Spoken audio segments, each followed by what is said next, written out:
حضرت ابو ہریرہ رضی اللہ عنہ بیان کرتے ہیں کہ رسول اللہ صلی اللہ علیہ وآلہ وسلم نے فرمایا، بندہ کہتا ہے میرا مال میرا مال، اس کے لیے تو اس کے مال سے صرف 3 چیزیں ہیں جو اس نے کھایا اور فنا کر دیا، یا جو پہنا اور بوسیدہ کر دیا، یا جو کسی کو دے کر آخرت کے لیے ذخیرہ کر لیا۔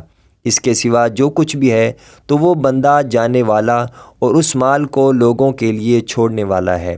صحیح مسلم حدیث نمبر 7422۔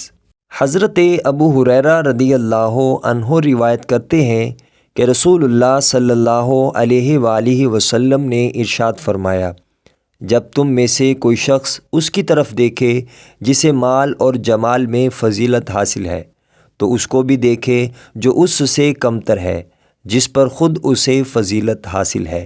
صحیح مسلم حدیث نمبر 7428۔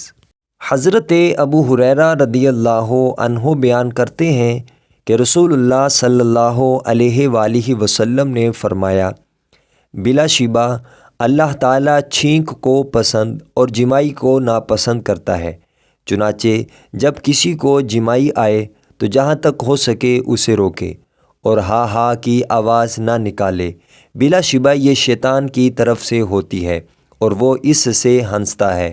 سنن ابو داؤد حدیث نمبر 5028۔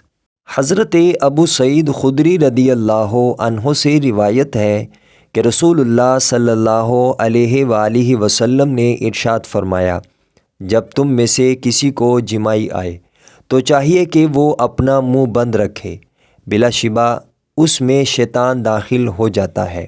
سنن ابو داؤد حدیث نمبر 5026۔